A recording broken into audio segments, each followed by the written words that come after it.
تو انسان کسی کے عذاب کو دیکھ کے انسان پہ یہ سوٹ نہیں کرتا کہ وہ خوش ہو. جب کسی علاقے میں آگ لگتی ہے، کچھ برے ہوتے ہیں کچھ اچھے ہوتے ہیں، تو ہم اس آگ پہ ہرگز خوش نہیں ہیں. اللہ اس آگ کو جلدی بجھا دے. بہت سے بے گناہ لوگ بھی ہوں گے، اور اس سے عبرت حاصل کرو. ایک آگ انسان لگاتا ہے اور کچھ آگیں اللہ بھی لگا لیتا ہے. ہم تو حیران ہو رہے ہیں امریکہ جیسے ملک میں آگ لگ کیسے گئی. اتنا ان کا آگ بجھانے کے جو ان کے جو سروسز ہیں وہ اتنی ایکٹیو ہیں کہ آپ سوچ بھی نہیں سکتے.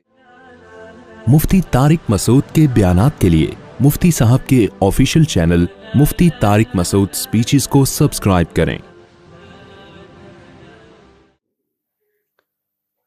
مفتی صاحب لاس اینجلس میں آگ بے قابو ہو گئی ہے. کچھ مسلمانوں کو اس پر خوشی ہو رہی ہے اور کچھ انسانی جانوں کے ضیاع پر بہت غمگین دکھائی دے رہے ہیں. یہ قدرتی آفت عذاب یا آزمائش سے کچھ بڑے ظالم لوگوں کے گھر بھی جلے ہیں. اس پر کیا رد عمل دینا چاہیے؟ دیکھو، کہیں بھی کوئی عذاب آئے یا آگ واگ لگے یا کوئی بھی مصیبت ہو، لوط علیہ الصلوۃ والسلام کی قوم کا عمل ہمارے سامنے ہے. وہ گناہوں میں مبتلا تھی. جب ان پر عذاب کے لیے اللہ نے فرشتے بھیجے تو فرشتوں نے پہلے ابراہیم علیہ السلام کو آ کے خبر دی، ارسلنا الی قوم لوط، ہم قوم لوط کے پاس آئے ہیں اور ان کو تباہ کرنے کے لیے آئے ہیں. تو ابراہیم علیہ السلام نے اس پہ خوشی نہیں منائی تھی. قرآن کہتا ہے یجادلنا فی قوم لوط، ابراہیم علیہ السلام ہم سے جھگڑنے لگے. یعنی اللہ سے تو کون جھگڑ سکتا ہے. مطلب یہ کہ اتنی لجاجت آہوزاری کی کہ عذاب نہ آئے، کہ گویا کہ لڑ رہے ہیں. یہ مبالغہ ہے. اور اللہ نے فرمایا ان ابراہیم لحلیم اواہ منیب، نرم دل تھے، بردبار تھے. تو انسان کسی کے عذاب کو دیکھ کے انسان پہ یہ سوٹ نہیں کرتا کہ وہ خوش ہو. ہمیں تو بس اللہ کے عذاب سے پناہ مانگنی چاہیے کہ اللہ نے جو کافروں کو بھی عذاب دینا ہے آخر میں ہی رکھے. دنیا میں اللہ کسی کو عذاب نہ دے. تو اس پہ خوشی نہیں بنتی جو آگ لگی ہے. یہ جب مان لیا جائے کہ وہ سارے ظالم ہی ہیں. ایسا ہوتا بھی نہیں ہے. جب کسی علاقے میں آگ لگتی ہے کچھ برے ہوتے ہیں کچھ اچھے ہوتے ہیں. البتہ اتنی بات ضرور ہے کہ یہ عبرت کی بات ضرور ہے. غزہ میں جب آگ لگی ہے، جو روزانہ آگ لگ رہی ہے، روزانہ بم برسائے جا رہے ہیں جس میں معصوم بچے جل رہے ہیں، اس آگ پہ کوئی نہیں روتا. یہاں جب آگ لگی ہے تو پورے میڈیا نے اس کو فوکس کیا ہوا ہے، کوریج. تو ہم یہ نہیں کہہ رہے کہ اس آگ کو آپ کوریج نہ دیں، اس کو بجھانے کی کوشش نہ کریں. یہ جیسے انسان ہے تو غزہ میں رہنے والے بچے، عورتیں، وہ بھی تو انسان ہیں. ان کے بارے میں خاموشی اختیار کر لینا، بلکہ اور اسرائیل کو اپریشیٹ کرنا، پروموٹ کرنا، اس کی مدد کرنا، تو پھر انتقام کی اللہ کی آگ بھی جوش میں آتی ہے. اور اللہ بتاتا ہے کہ تم جو کر سکتے ہو تم کرو، میں جو کر سکتا ہوں وہ میں کروں گا. وَمَكَرُوا وَمَكَرَ اللَّهُ وَاللَّهُ خَيْرُ الْمَاكِرِينَ. اللہ کہتے ہیں یہ میرے خلاف تدبیریں کرتے ہیں تو میں بھی تدبیر کرنے والا ہوں، اور میری تدبیر ان سے زیادہ پاورفل ہوتی ہے. تو ہم اس آگ پہ ہرگز خوش نہیں ہیں. اللہ اس آگ کو جلدی بجھا دے. بہت سے بے گناہ لوگ بھی ہوں گے اور بہت سے ظالم بھی ہوں گے. جیسے انہوں نے کہا کچھ ظالم صحافی جو ہے وہ اسرائیل کے اس عمل کو اپریشیٹ کرتے ہیں جو وہ غزہ میں جو کچھ کر رہا ہے. تو ان صحافیوں کے گھر بھی جلے ہیں. نہ جلتے اچھا تھا، ویسے ہی اللہ ان کو ہدایت دے دیتا. لیکن یہ عبرت کی بات بہرحال ہے کہ اللہ جو عرش پر ہے وہ لا تحسبن اللہ غافلا عما يعمل الظالمون. اللہ کہتے ہیں اللہ کو غافل مت سمجھو جو کچھ ظالم لوگ کر رہے ہیں.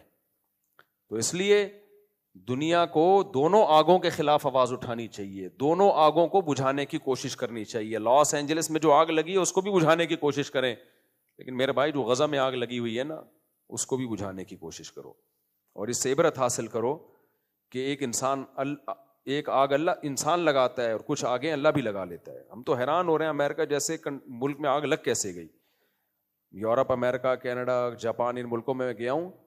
آگ سے بچنے کے لیے انہوں نے اتنی تدبیریں اختیار کی ہوئی ہوتی ہیں کہ آپ کی سوچ ہے.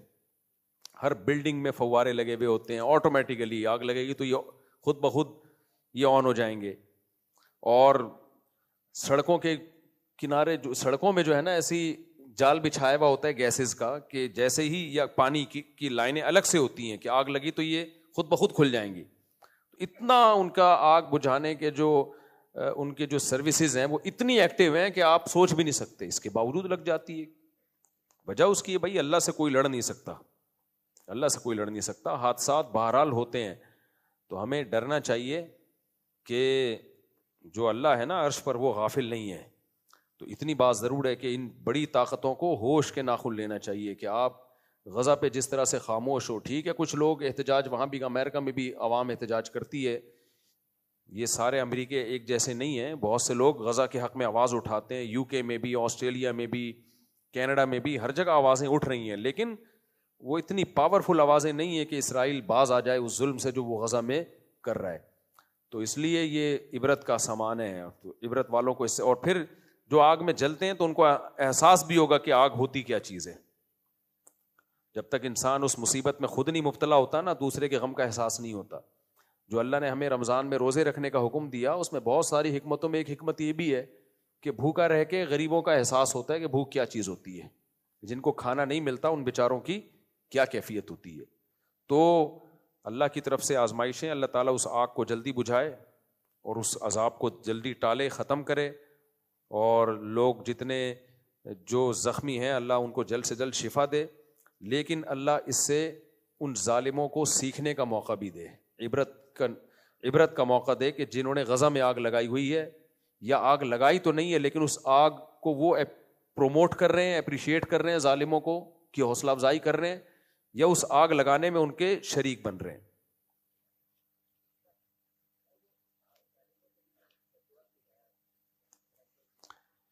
دیکھو ظالموں کے لیے بد دعا کی جائے تو وہاں سارے ظالم نہیں ہے نا، مسئلہ یہ ہے. اسپیسیفک ظالم کے لیے بد دعا کرنا تو جائز ہے، وہ بھی شدید حالات میں جب ظلم بہت بڑھ جائے تو اللہ نے اجازت دی ہے، لیکن پھر وہ صرف ظالم کی حد تک محدود رکھی جائے نا. میں گیا ہوں لاس اینجلس، سارے ظالم نہیں ہیں وہاں، بہت سے نیک لوگ بھی رہتے ہیں، بہت سے امریکی بھی ایسے ہیں جو اسرائیل کو سپورٹ نہیں کرتے، وہ غزہ کے حق میں، وہ غزہ پہ جو ظلم ہو رہا ہے اس کے خلاف ہیں. لیکن جب اس طرح کے اجتماعی عذاب آتے ہیں وہ تو سبھی لپیٹ میں آتے ہیں پھر اس کی. آج کل بہت سی امریکیوں کو مسلمان بنانا دنیا کا سب سے آسان کام ہے. باہر ملکوں میں ایک چیز کا ہمیں اندازہ ہوا کہ وہاں سب سے آسان کام غیر مسلم کو مسلمان بنانا ہے. تو وجہ اس کی ہے کہ وہ خالی کاغذ کی طرح ہیں، ان کی خاندانی روایات تو ختم ہو گئی نا. انڈیا میں جب ہندو مسلمان بنتا ہے نا تو اس کی پرمپرا اور پیچھے پورا خاندان اور وہ دھمکیاں اور قتل. گوروں کے یہاں تو یہ سیٹ اپ ہی نہیں ہے، چچا ماموں والا، صحیح ہے نا. اس کی انڈیویجول لائف ہے، وہ لائف کو انجوائے کر رہا ہے، اس کو تمیز سے بات سمجھاؤ وہ سمجھ جائے گا، وہ مان جائے گا وہ. لیکن وہاں کوئی تمیز سے یہ کام کر نہیں رہا، کر رہے ہیں لیکن بہت محدود پیمانے پر کام ہو رہا ہے. ورنہ کوئی صحیح طریقے سے کام کرے نا. اچھا بہت سے تنظیمیں ہیں جو کام کر رہی ہیں، جو ہم نے اتنے ہزاروں مسلمان کر دیے، ٹھیک ہے ان کو اپریشیٹ کرنا چاہیے ان تنظیموں کو، لیکن وہ جو انہوں نے مسلمان کیے ہوتے ہیں نا، وہ ان کی اتنی ایفرٹ نہیں ہوتی، وہ خود ہی مسلمان ہونے کے لیے تیار ہوئے بیٹھے ہیں لوگ. میں ملاوی گیا تو ایک بندہ لانچ میں نہیں، جس کی میں نے ولاگ بھی بنایا، ایک افریقی آیا، کرسچن تھا، وہ کہتا ہے میں ہماری داڑیاں ٹوپیاں دیکھی، کچھ مستورات بھی تھیں ہمارے ساتھ، تو وہ ان کا پردہ وردہ بھی، نماز سب دیکھا اس نے، تو ان کی عورتوں کو تو پردہ ہی نہیں ہوتا. تو یہ چیز ویسی اٹریکٹ کرتی ہے یار، کہ ان کی خواتین ہیں کیسی با پردہ، بچیوں نے بھی اسکارف پہنے ہوئے ہیں، بچوں کے بھی پورے ڈریس ہیں. یہ چیز خود انسان کو، ہر خاندانی آدمی چاہتا ہے یار کوئی تمیز کی زندگی ہو. تو وہ آیا اور کہنے لگی یہاں سے یورپ جاتے ہیں لوگ، لڑکے سوچتے ہیں ابے یار اس ٹرک میں جا رہے ہوتے ہیں. تو یہ سب 2-4 دن کے مزے ہیں، اس کے بعد یہ نیچرل لائف نہیں ہے. انسان کو پردے والی عورت ہی اچھی لگتی ہے، اپنی بیوی بیٹی ماں کو سب لوگ، مرد پردے میں ہی اچھی لگتی ہے اس کو، وہ کہ یار پردے میں ہی رہے، بیوی بھی پردے میں ہی اچھی لگتی ہے. تو عجیب سا. میں تو وہاں گیا نا ایک گھر میں کسی اس کنٹری کا نام نہیں بتاؤں گا، میں نے پہلے بھی واقعہ سنایا تھا. تو مجھے انگریزوں کے گھر اندر سے دیکھنے کا بڑا شوق تھا کہ یار ان کا کلچر تو نظر آئے. تو ایک کنٹری میں ہمارا جانو انگریز نہیں تھے وہاں پہ، غیر مسلم تھے، گورے نہیں تھے، لیکن گوروں کے ٹائپ کے ہی ہو گئے ہیں ساری دنیا. تو وہ بھی بڑا ترقی یافتہ ملک تھا. تو میں نے ان سے کہا یار تھوڑا مجھے گھر کے اندر کو تو دکھاؤ نا کیا ہے. تو وہ ان کے پڑوس تھے، انہوں نے بات کر لی. ایک انکل باہر کھڑے ہوئے تھے، ان سے اجازت لی کہ یہ اسکالر ہیں، پاکستان سے آئے ہیں، یہ آپ کے گھر کے اندر کا سیٹ اپ دیکھنا چاہ رہے ہیں کیا ہوتا ہے، یعنی کیسے رہتے ہیں آپ لوگ، ہمیں یہ ہے شوق بہت. اس نے پی ہوئی تھی نا، قمیض اتاری بھی تھی, شکر ہے نیچے پہنا ہوا تھا, ورنہ پینے کے بعد بعض دفعہ وہ سمجھتا ہے کہ پہنا ہوا ہے, وہ ہوتا نہیں ہے پہنا ہوا. اوپر سے قمیض اتری بھی, تو میں نے کہا قابل برداشت ہے. تو گھوم رہا ہے نا, اس نے کہا ہاں ٹھیک ہے چلے جاؤ. اب ہم لوگ جب کسی کو گھر میں لے کے جائیں, پہلے بیگم پردہ کر لو, ایسا ہی ہوتا ہے نا, مستورات ایک سائڈ پہ ہو جائیں. اس نے کہا گھس جا, اسپینش زبان میں بولا وڑ, ٹھیک ہے نا. ہم نے کہا یار کوئی پردہ کچھ بھی نہیں. اندر گئے ہیں تو اس کی کوئی دادی بیٹھی ہوئی تھی, وہ تھی اس کی وائف, لیکن بیچاری دادی لگ رہی تھی. غیبت اس لیے نہیں, آپ کو کیا پتا, لوگوں نے نیچے لکھا تھا کسی کا راز کیوں فاش کرا. بھائی تم اسپین چلے جاؤ تو بڑی بات ہے یار, راز فاش, تمہیں گھر کا ایڈریس تھوڑی دے رہا ہوں میں, تم کیا پتا کس کی بات ہو رہی ہے. اس کو بھی نہیں پتا کیونکہ اس نے تو پی ہوئی تھی. میرا ترجمہ کر کے بھی کوئی بتا دے گا نا اسپینش میں کہ آپ کا واقعہ سنا ہے, پھر بھی اس کی سمجھ میں نہیں آئے گا, اس کو پتہ ہی نہیں ہوا کیا ہے نا. پینے والے کو تو ہوش کے بعد پتا چلتا ہے کون آیا کون نہیں آیا, اس لیے اس میں کوئی غیبت نہیں ہے.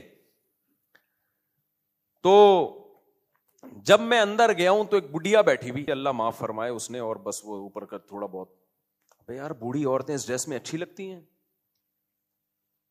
بیٹھی ہوئی کوئی فلم دیکھ رہی ہے. وہ مجھے اپنی دادی یاد آئیں. یار ہماری دادی کیسی نورانی چہرہ ان کا یار.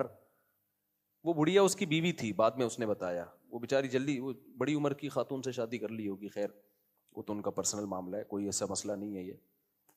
تو مجھے اپنی دادی یاد آئیں. میں نے کہا یار ایک ہماری دادیاں نانیاں ہوتی ہیں, نانی بھی یاد آئیں, دادی بھی, کیسا سر پہ ان کے وہ ہوتا تھا اور ہاتھ میں تسبیح, مصلے پہ بیٹھی ہوتی تھیں, قرآن پڑھ رہی ہوتی تھیں.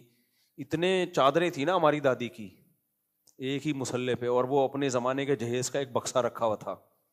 ان کی انٹرٹینمنٹ ہماری دادی کی تھی کتھا پان, ایک پورا وہ ڈبہ تھا, اس میں سروتا اور کتھا اور چونا اور یہ زیادہ یہ تھا, وہ لگایا یوں رکھا اور پھر اپنا اللہ اللہ کرنا لگی. اور زیادہ انٹرٹینمنٹ کے لیے غیبتیں کرتی تھی پڑوسیوں کی, اللہ مغفرت فرمائے. اڑوس پڑوس کی نا ہر وقت یہ چل رہی ہوتی تھی. میری والدہ اور میری دادی ساس بہو تھے نا, ٹائم اچھا پاس ہو جاتا. وہ بہن وہ آئی تھی, وہ بہو وہ کہہ رہی تھی. اچھا میری والدہ کی عمر بھی 60-65 سال ہو گئی, ان کو دلہن کہتی تھی, کیونکہ جب وہ رخصت ہو کے آئی تو دلہن تھی نا, تو ہم کہتے تھے اب تو 65 سال کی دادی بن گئی ہیں, نانی بن گئی ہیں, اب بھی ان کی زبان پہ ہی تھا دلہن, کیا کر رہی. خیر, تو میں نے کہا یار ایک ہماری دادیاں ہوتی ہیں اور یہ بیچاری, اور گھر میں کوئی تیسرا فرد نہیں. ہمیں دیکھا انہوں نے ہائی ہائی فائن اسپینش میں کچھ بولا, انگلش میں بھی کچھ ٹوٹی پھوٹی انگلش. مجھے خیال ہوا تھا ہمیں دیکھ کے تھوڑا سا ہوگی, تھوڑا ہوتا ہے نا, نہیں بھائی وہ تو سب کا اسٹائل ہی ہے, یہ اس کو وہ ان کا کلچر ہے, یہ اس کو برا نہیں سمجھتے. ہم نے کہا ہائی ہائی فائن, اس نے کہا فائن. پتہ نہیں کوئی انگلش کوئی لگی ہوئی تھی اس میں, کوئی ڈاکومنٹری.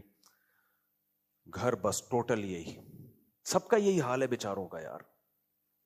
اور وہ اتنی پرانی چیزیں گھر میں, پورا گھر سامان سے بھرا ہوا, اور بہت سارے ملکوں کے کوئی جھنڈے اور علامتیں. میں نے پوچھا یہ کیا ہے, اس نے بتایا کہ ہم جس کنٹری میں اپنے ہسبینڈ کے ساتھ میں گئی ہوں تو اس کا ہم نے ایک فلیگ لا کے رکھا ہوا ہے تاکہ یادگار رہے. اتنے ملکوں میں, یعنی محبت والے میاں بیوی تھے, پوری دنیا گھومے. کیا محبت کے 4 بچے نہیں ہو سکے تمہارے یار. محبت کا تو پتہ چلتا ہے کہ اللہ کے بندو تم چاہتے ہو اولاد ہو, ہم دونوں مل کے پالیں, وہ ہے نہیں. پھر شاید ایک آدھ بچہ تھا, وہ پتہ نہیں کہاں شارٹ تھا, وہ 18 سال کا ہوتا ہی کہ مارکیٹ سے شارٹ ہو گیا.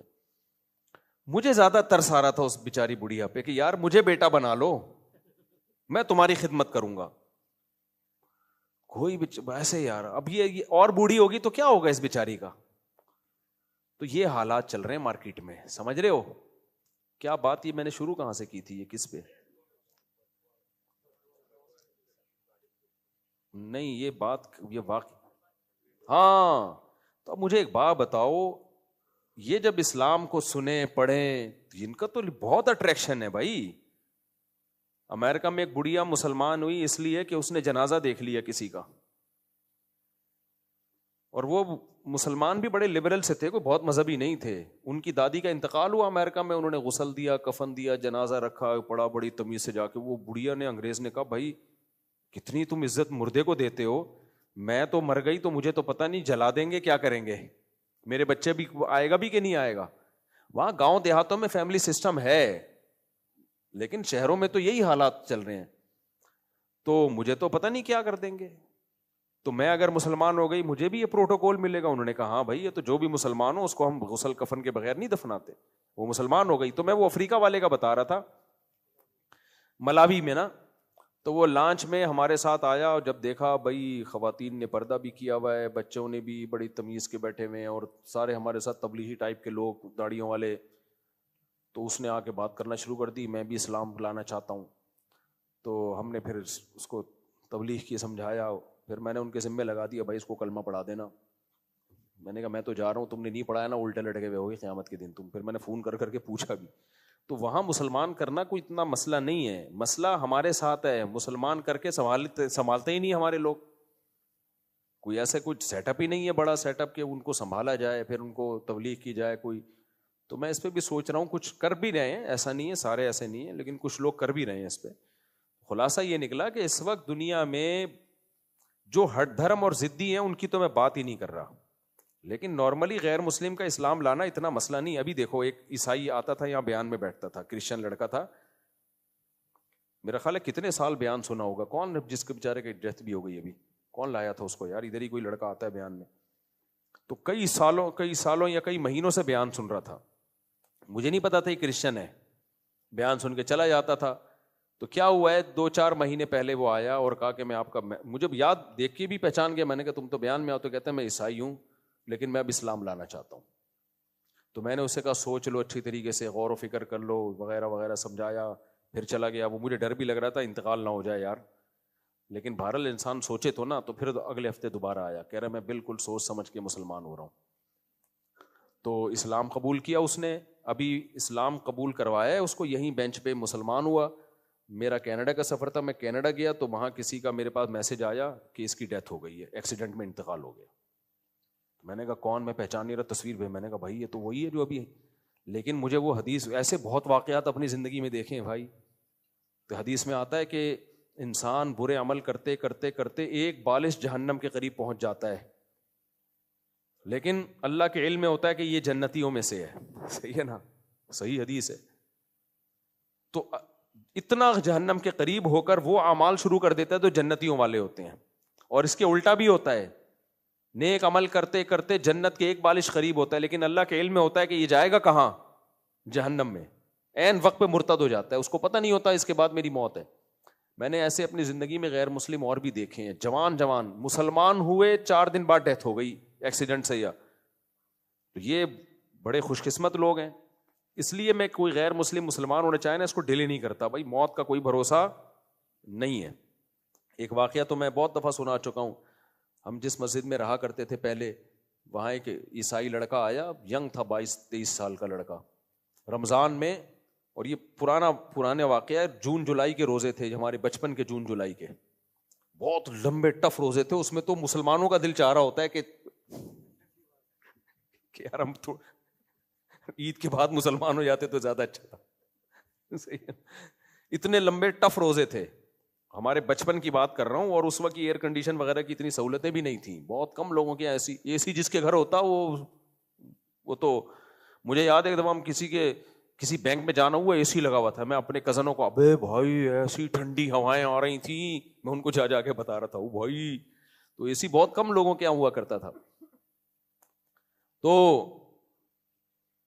وہ لڑکا رمضان میں مسلمان ہوا. ہماری مسجد کے امام صاحب نے اس کو بہت اچھی طرح سمجھایا, سوچ لو, جلد بازی نہیں ہے, کوئی جبری دباؤ تو نہیں ہے, کوئی لالچ تو نہیں ہے. انہوں نے کہا ہم پیسے ویسوں کا تعاون نہیں کریں گے. دیکھنا چاہ رہے تھے نا, بعض لوگ 10 دفعہ روزانہ مسلمان ہوتے ہیں, ایسے بھی ہم نے کچھ غیر مسلم پکڑے ہیں. ادھر آ کے مسلمان ہوا, چندہ لیا, اس مسجد میں جا کے دوبارہ مسلمان ہوا, ادھر سے چندہ لیا. پورے کراچی میں مسلمان ہی ہو رہے ہیں ڈیلی وہ. تو ایسے بھی فراڈی ہیں کچھ. تو دیکھ لیا بھائی نہیں کوئی فراڈ نہیں ہے. تو ہمارے سامنے اس کو پھر امام صاحب نے کلمہ پڑھایا. اللہ کی قدرت, اگلے دن وہ بیمار ہوا ہے اور بخار آیا اس کو, اتنا سخت بیمار ہوا, لیکن اس نے اسی وقت وصیت کر دی, اپنے سارے خاندان میں اعلان کر دیا, دیکھو میں اسلام قبول کر چکا ہوں, اور میری موت ہوئی تو مجھے غسل دیا جائے گا, مجھے کفن دیا جائے گا, میرا جنازہ پڑھا جائے گا. اور اس کی موت ہو گئی. لیکن عیسائیوں میں ایک چیز ہے قرآن سے بھی پتہ چلتا ہے, مشاہدے سے بھی. اللہ کہتے ہیں کہ اسلام کے خلاف سب سے کم تعصب عیسائیوں میں ہے. وَلَتَجِدَنَّ أَقْرَبَهُم مَوَدَّةً لِّلَّذِينَ آمَنُوا الَّذِينَ قَالُوا إِنَّا نَصَارَىٰ. سورہ نساء یا سورہ مائدہ کی آیات ہے کہ تم مسلمانوں کا سب سے بڑا دشمن یہود کو پاؤ گے اور مسلمانوں کے سب سے قریب تم عیسائیت کو پاؤ گے. تبھی دنیا میں اسلام قبول کرنے والوں میں جو کنورژن ہے نا, سب سے زیادہ عیسائیوں کی ہے. عیسائی لوگ سب سے زیادہ مسلمان ہوتے ہیں, اور ان میں تعصب بھی نسبتاً کم ہے. کوئی عیسائی مسلمان ہو جائے تو اکثر اتنا خطرناک اس کا بائیکاٹ نہیں ہوتا. ہمارے بھی کرسچن کچھ دوست تھے نا, اسکول میں پڑھتے تھے, تو ان کے ہم دیکھتے تھے ان کے والدین کچھ زیادہ سختی نہیں کرتے, وہی جو ٹھیک ہے. تو بلکہ بہت براڈ مائنڈیڈ سب نہیں ہوتے, کوئی لوگ ایک دم کمنٹ شروع کر دیتے ہیں فلاں جگہ. بھائی میں 100% کی بات نہیں کر رہا, میں میجورٹی کی بات کر رہا ہوں. تو انگریزوں کا اصل مذہب بھی چونکہ عیسائیت ہے, وہ بہت آرام سے مسلمان ہو جاتے ہیں. ابھی کینیڈا میں ایک انگریز ملا, میں نے پچھلی دفعہ بھی واقعہ سنایا تھا, داڑھی ماشاء اللہ, اس کی فیملی کے ساتھ آیا ہوا تھا ہوٹل میں, مجھ سے ملا, کہتا ہے میں تو ٹوٹی پھوٹی اردو تھی, کہتا ہے کہ میں عیسائی تھا. میں نے کہا مسلمان کیسے ہوئے؟ کہہ رہے میں بائبل پڑھتا تھا, ایک دن میں نے قرآن پڑھا تو میری تو آنکھیں کھل گئی کہ اتنی واضح آیات, اتنی واضح توحید, اتنے واضح احکام. کہہ رہے بس میں نے ارادہ کیا مسلمان ہوتا ہوں. مسجد میں گیا, تبلیغ والے آئے ہوئے تھے 20 سال پہلے, ان کے ہاتھ پہ مسلمان ہوا. پھر مولانا شیخ الحدیث مولانا زکریا رحمۃ اللہ علیہ کا امریکہ میں مدرسہ تھا یار, انہوں نے بھی بڑے کام کر کے گئے ہیں یار. کیا کیا کیا کام کر دیے یار انہوں نے. افریقہ میں ان کا کام, یو کے میں تو مدارس بھرے ہوئے ہیں, ساؤتھ افریقہ تو پورا فتح کر لیا ہے. سارے شیخ الحدیث مولانا زکریا کے خلیفہ ہیں ساؤتھ افریقہ میں, مدرسے ہی مدرسے, زیمبیا میں, ملاوی میں, جہاں بھی جاؤ بھائی, اور گئے بھی ہیں. آدمی کہتا ہے یار یہ کیا تھے یار یہ. پھر تبلیغ جماعت کو جو اتنی ترقی ملی ہے اس میں حضرت شیخ الحدیث مولانا زکریا رحمۃ اللہ کا بہت بڑا دخل ہے. تو اتنا کام اللہ نے ان سے لیا ہے. کہہ رہے ان کے مدرسے میں گیا, امریکہ میں ان کا مدرسہ اس وقت ان کے خلیفہ نے بنایا, پھر تو وہاں پڑھا, عالم بنے, پھر دنیا میں سفر کیا. بہرحال تو جو سب سے زیادہ اسلام قبول کرنے والے لوگ ہیں نا وہ عیسائی ہیں. ہندو بھی ہوتے ہیں بہت سارے. ایک ہندو لڑکا بھی یہاں مسلمان ہوا, وہ بہت مضبوط ایمان والا ماشاءاللہ. اپنے والد پہ اس نے اتنی محنت کی, لڑکا تھا بیچارہ نوجوان سا بالکل, اتنی محنت کی. والد مسلمان نہیں ہوتے تھے, والد بیمار ہو گئے بالکل آخری وقت نا, فالج ہو گیا ان کو. پھر والد نے آمادگی ظاہر کر دی, پھر اپنے ابا کو میرے پاس لایا, ان کو ہم نے کلمہ پڑھایا, اور چند دنوں میں ابا کا انتقال ہو گیا. تو ہم نے کہا دیکھو یار کتنی ایک اس کے لیے خوشی کی بات ہوتی ہے نا. تو غیر مسلم بہت آسانی سے ہوتا ہے دم ہمارے اندر. ایک تو ہمارے آپس کے پھڈے, جب یوٹیوب پہ کسی مذہبی اسکالر کو سنو نفرت ہی پیدا ہوتی ہے. وہ فلانا ایسا ہے, وہ فلانے نے اپنی کتاب میں یہ لکھا, فلانے نے اپنی کتاب میں یہ لکھا, فلانے. ابے تو چھوڑ دے, تو بتا صحیح کیا ہے, بس اتنا کافی ہے. فلاں کی ٹانگیں کھینچنے کی ضرورت. وہی ہے ایک آدمی تہجد میں دعا مانگ رہا تھا, اے اللہ یہ سارے سو رہے ہیں, میں اکیلا تیرے سامنے جاگ رہا ہوں, فلانا بھی سو رہا ہے, فلانا بھی سو رہا ہے. تو فلانے نے منڈی نکالی اپنی کمبل سے, بولا کم بخت تو اپنی تعریفیں کر, ہماری غیبتیں کیوں کر رہا ہے بیٹھ کے. تو یہ طریقہ ٹھیک نہیں ہے. فلانا نے یہ لکھا تو فلانے, ایسے تو کوئی بچے گا ہی نہیں میرے بھائی. آپ جو پازیٹیو وے میں کام ہے کرو, دنیا خود آپ کو سلوٹ کرے گی. اور باقی جو بار بار میں علماء دیوبند کے بارے میں کہتا ہوں, انہوں نے کتاب میں یہ لکھا, اس سے پتہ چلتا ہے وہ قبر پرست تھے. بھائی پریکٹیکلی کیا ہے, قبر پرست ہوتے تو جاتے نا قبروں پہ. مولانا تھانوی رحمۃ اللہ علیہ قبر پرست تھے, یا اشرف علی رسول اللہ کلمہ پڑھایا انہوں نے, تو دیوبندی پڑھا رہے ہوتے نا کلمہ ان کے نام کا. سب سے زیادہ ختم نبوت پہ کام تو علماء دیوبند نے کیا ہے, دوسروں کو بھی سکھایا ہے. ائمہ حرم کے دورے مولانا مظہور چنیوٹی صاحب کرواتے رہے پوری دنیا میں, ان کو پتا تھا یہ سب سے زیادہ ایکسپرٹ ہیں ختم نبوت کے مسئلے میں. تو ایک چیز لکھی ہے, آپ دیکھ رہے ہو پریکٹیکلی دنیا میں ایسا ہے نہیں عملی طور پر, نہ علماء دیوبند قبر پرست ہیں. ہمارے جتنے اکابر کی قبریں دارالعلوم کرنگی میں جا کے دیکھو, سب ایک بالش قبریں, مٹی کی سادہ قبریں ہیں.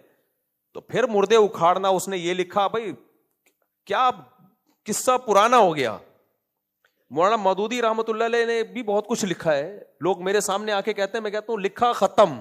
اب جماعت اسلامی میں اگر وہ چیزیں نہیں ہیں تو پرانے مردے اکھیڑنے کی کیا ضرورت ہے یار, کیا ضرورت ہے ہم کسی کے اکھاڑیں, اس نے یہ لکھا, اس نے وہ لکھا. لیکن ہوتا کیا ہے, جب کوئی آپ کے اکابر پہ کیچڑ اچھالتا ہے, پھر آپ اس کے پہ کیچڑ اچھالتے ہو, تمہارے نے یہ لکھا, پھر وہ تو اسلام تو دنیا میں پھیلنے سے رہا.